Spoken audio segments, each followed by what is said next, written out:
The SEMA Show 2025 is finally in the books, and there were three big surprises from the off-road world, and I want to share them with you guys on this episode today, so don't go anywhere.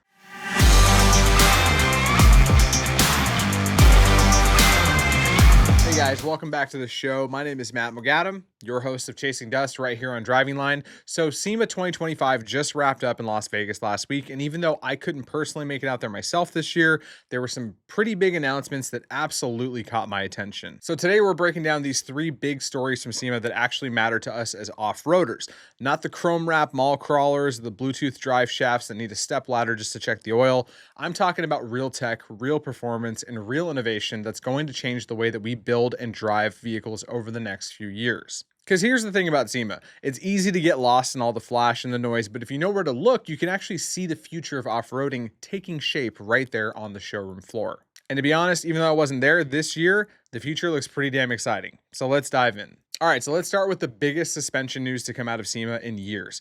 Fox Live Valve is going aftermarket. Now, if you've been following the off-road scene at all, you already know what Live Valve is. It's the semi-active suspension that's been available on factory rigs like the Ford Raptor and the Polaris RZR for a few years now, and it's incredible technology. We're talking about shocks that sense the terrain and the driver inputs hundreds of times per second and adjusting damping on the fly to give you the perfect ride quality in every single moment. It's reactive, it's smart, and up until now, it's been something that you could only get if you bought a specific list of vehicles from the factory. But at SEMA 2025, Fox changed the game. They officially unveiled Live Valve aftermarket kits for some of the most popular platforms out there. We're talking about the Ford Bronco, the Jeep Wrangler JL, the Gladiator JT, Toyota Tacoma, and the Ford F-150. That's a pretty big lineup. And now if you already own one of these rigs, you can bolt on the same adaptive suspension technology that was previously reserved for $80,000 factory builds. So let's talk about how the system actually works. At its heart, Live Valve is Fox Factory's race internal bypass shock,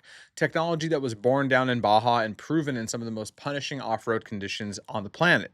But these aren't just passive racing shocks. They're equipped with electronic solenoids, an inertial measurement unit, and high-speed electronic control unit that runs Fox's proprietary Live IQ software. I know it's a lot of mumbo jumbo, but here's how it all goes together.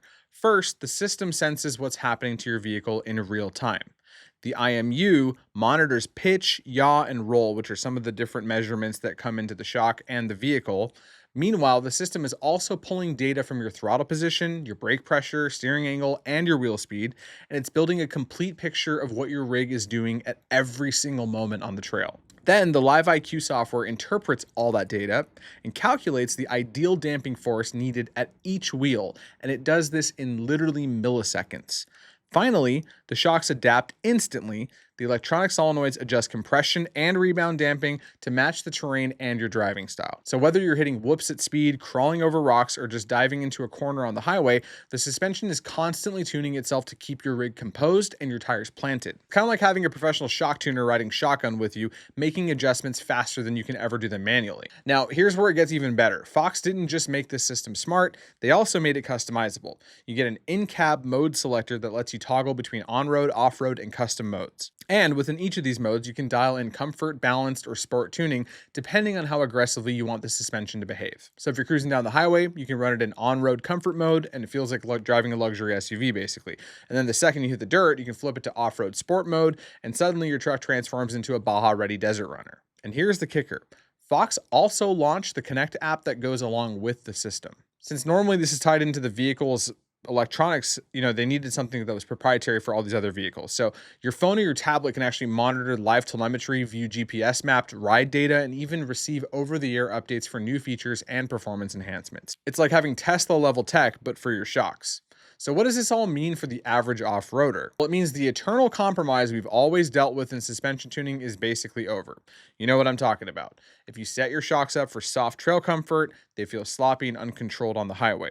If you set them up stiffer for high-speed performance, they just beat the hell out of you on slow technical trails. Live Valve eliminates that trade-off entirely. You can have plush comfort when you need it and firm control when you're pushing harder. And the system is smart enough to know the difference without you even having to twist the knob or flip a switch. Now, I know what some of you guys are thinking. Matt, this sounds expensive. And yeah, it's not going to be cheap. Fox hasn't released official pricing yet, but based on what we all know about OEM Live Valve systems, you're probably looking somewhere in the $8,000 to $12,000 range for all four corners of the vehicle, with an installation. That's a serious chunk of change, but here's how I look at it. If you were already planning on doing a high-end suspension build with Fox 3.0 or 3.5 internal bypass shocks, you'd be dropping 5 to 7 grand anyway, just on a pair of shocks. So for a few $1,000s more, you're getting adaptive technology that adjusts itself hundreds of times per second and gives you the multiple suspension tunes in one package. Now, that's not just a quality of life upgrade, that's a fundamental leap in capability. And for those of you who use your rigs for everything, like me, daily driving, weekend trails, long distance overlanding, maybe even some high speed desert stuff, this system makes total sense. The first vehicle I had live valve with was on my Bronco Raptor, and then now I have an F-150 Raptor that also has live valve shocks on it. And I got to tell you guys, after the last couple of years of wheeling on both of these vehicles in a multitude of different kinds of terrain, I would never move back to an analog shock because I'm no longer compromising. You're just getting the best of both worlds with one suspension package. So yeah, live valve going aftermarket, huge deal. It's bringing race-proven adaptive suspension to people who actually wheel their trucks, not just the folks who can afford a $120,000 Raptor R. And I think that's going to change the way that we build suspension moving forward. Because once you experience what it's like to have your shocks actively adapt to the terrain in real time, it's really, really hard to go back to the analog stuff. And speaking of Raptor Rs, now let's talk about the build that had everyone at SEMA losing their minds. Ford Performance unveiled a 900 plus horsepower Raptor R.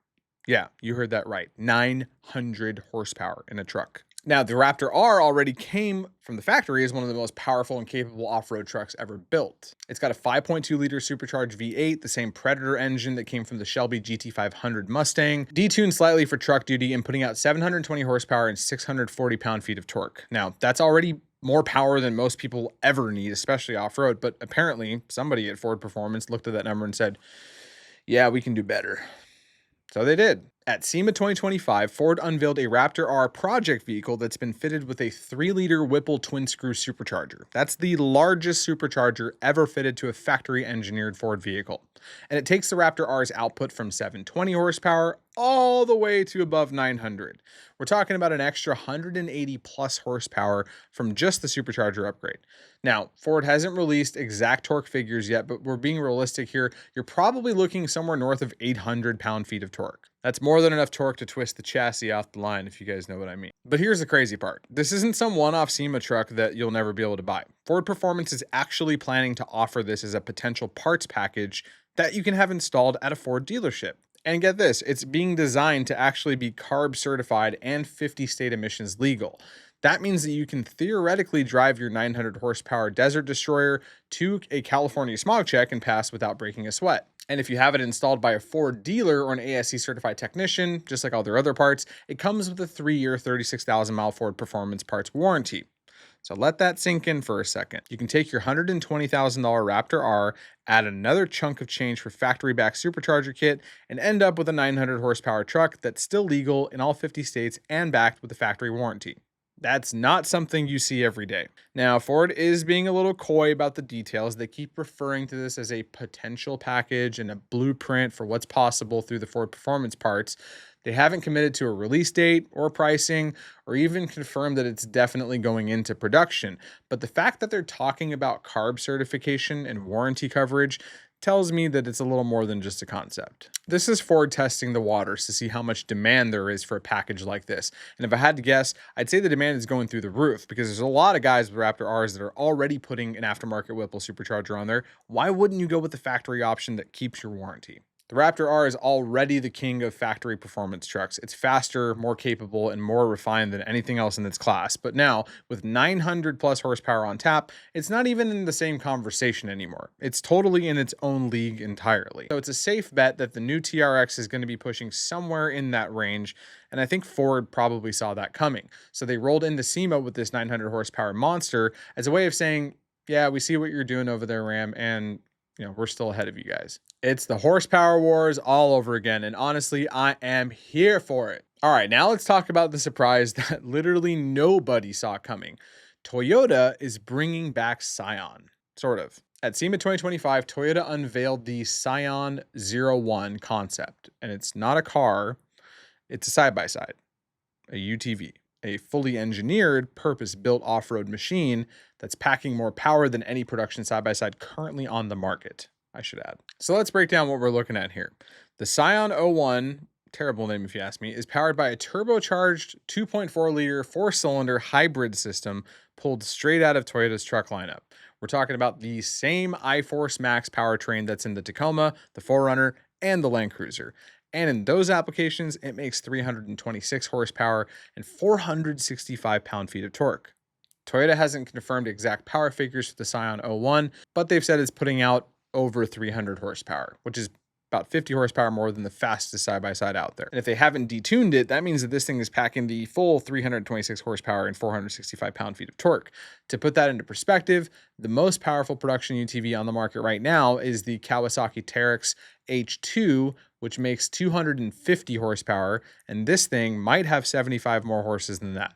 That's a massive jump. And it's not just about the power, it's about how that power is delivered, because this is a hybrid system. You get instant torque from the electric motor combined with the boost and fury of a turbocharged four-cylinder. It's the best of both worlds, but here's where it gets really interesting.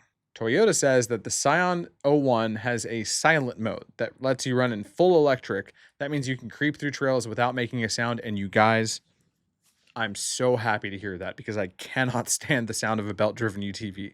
Imagine scouting a new route at dawn without waking up the entire campground, or quietly navigating through wildlife areas without disturbing the environment.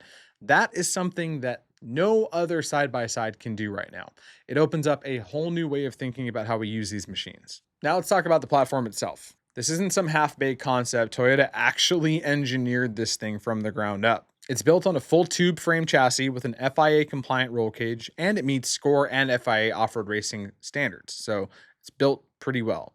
That's the same level of safety and structural integrity you'd find in a professional Baja race truck. And it would essentially pass tech for those races too. It's using proven Toyota parts for driveline, suspension, and brakes. We're talking about components that have been tested and proven in some of the harshest conditions on Earth. Toyota didn't really cheap out here. They actually went all in on it.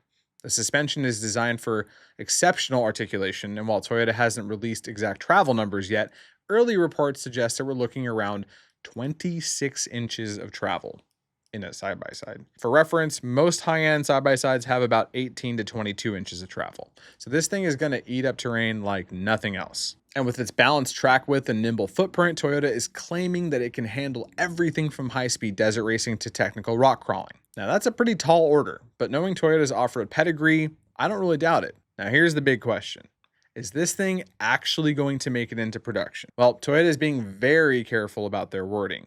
They keep calling it a concept and an engineering exercise, but they also won't flat out say that it's not coming to the market. So it's kind of interesting because everything about this build looks like it's production ready. The fitment, the integration, the part selection, even the marketing language. This doesn't feel like a one-off show truck. It feels like a proof of concept that Toyota is using to gauge public interest. Seems to be a theme at SEMA lately. And if the reaction at the show is any indication, the interest is pretty massive. People are just going nuts for this thing. I've seen probably 200 reels about it because it represents something that we haven't seen from a major automaker.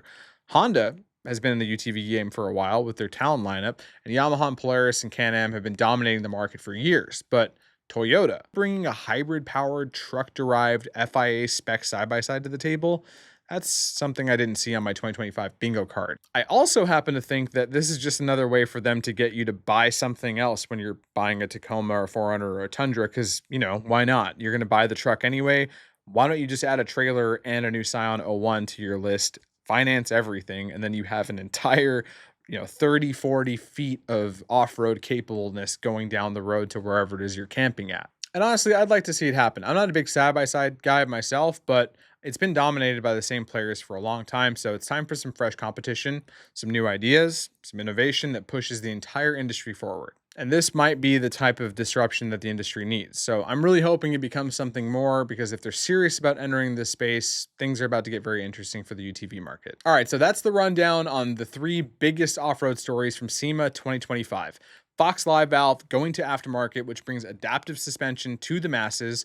Ford's 900 horsepower Raptor R, which takes factory performance trucks to a whole new level. And Toyota's Scion 01 hybrid UTV, which could completely shake up the side-by-side market if it ever makes it to production, that is. And here's what I keep coming back to. All 3 of these announcements represent a shift in how the industry is thinking about off-road performance. Fox isn't just making shocks anymore, they're making intelligent suspension systems that adapt in real time to all the vehicles out there. Ford isn't just building trucks, they're building factory-backed, warranty-covered performance machines that rival anything the aftermarket can throw together. And Toyota isn't content to just dominate the truck and SUV market, they're looking at new ways of innovating and pushing into spaces they've never been in before. And that's super exciting because it means the future of off-roading isn't just about bolt-on parts and backyard builds, although that's a pretty big part of it. It's also about smart technology, factory support, and major manufacturers taking enthusiasts seriously. And as someone who's been in this hobby for a long time, that's something that I can absolutely get behind. So yeah, I might have missed SEMA this year, but based on what came out of it, I'd say that the off-road industry is in a pretty damn good place right now. Now we just have to wait and see which one of these concepts and potential packages actually make it to market. Because if even half of what we saw at SEMA becomes reality, the next few years are going to be pretty wild. But that's going to do it for this episode, you guys. I really hope you enjoyed this breakdown of SEMA 2025. And if you did, be sure to subscribe and share this video. It really helps me grow the channel. And it's honestly the best compliment that we can get here at Driving Line. But once again, my name is Matt McAdam, your host of Chasing Dust, only on Driving Line. And as always, I'll catch you guys on the next one. Hey guys, thanks for watching. This is Matt from Chasing Dust. Be sure to hit that subscribe button because Driving Line's creating all kinds of awesome content for gearheads just like you. I'll see you guys out there.